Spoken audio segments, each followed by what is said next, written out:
Hey everyone, for those of you who don't know me, my name is Kristen.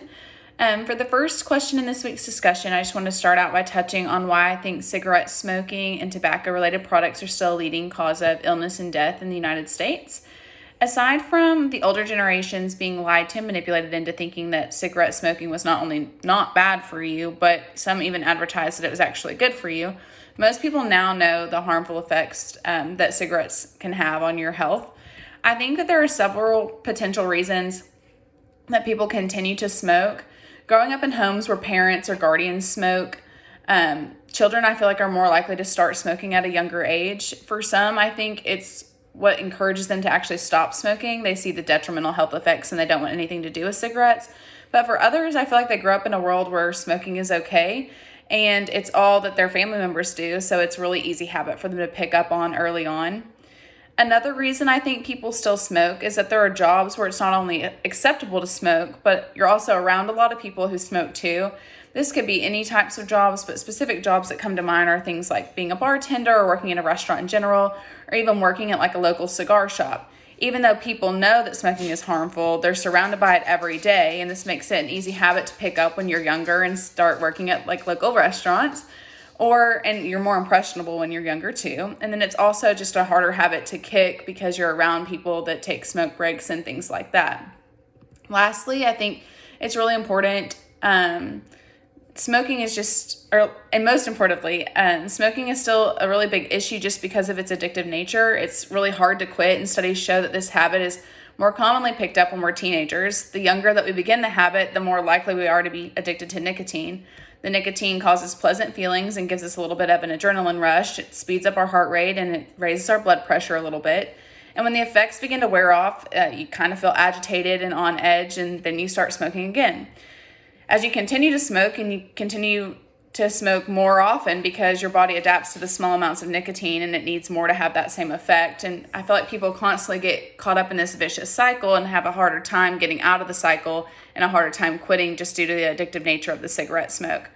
I think it's also important to address that people without strong support systems or the financial capacity to get therapy or use things like nicotine gum and then like the patches, they have an even harder time to quit and a harder time fighting the urge to continue to smoke.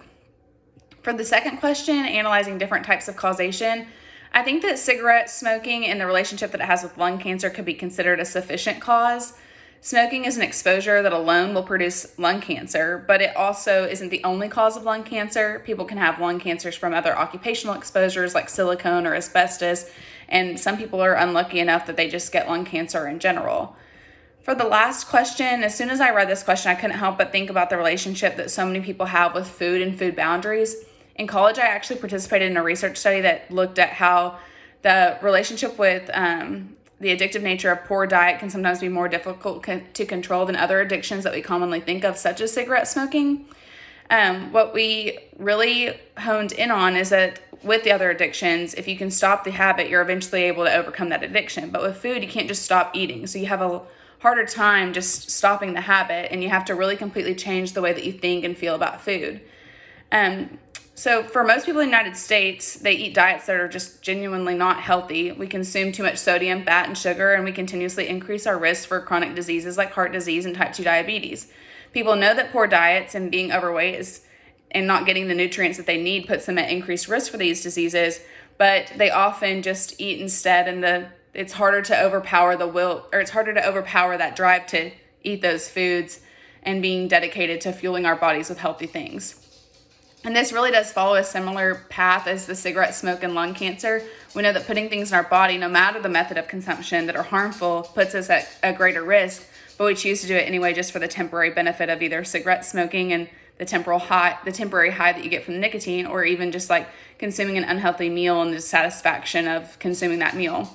I do want to kind of touch on the fact that in discussing health with regard to food, I think it's important to point out that access to healthy food is still a really great problem in a lot of different communities. And I think in these communities, the relationship of food to heart disease does not so much parallel to smoking and lung cancer due to the simple fact that the community members don't have good access to that food. It's not that they're choosing to have a poor relationship of food and their health. It's that they don't actually have the access to the healthy food that they need.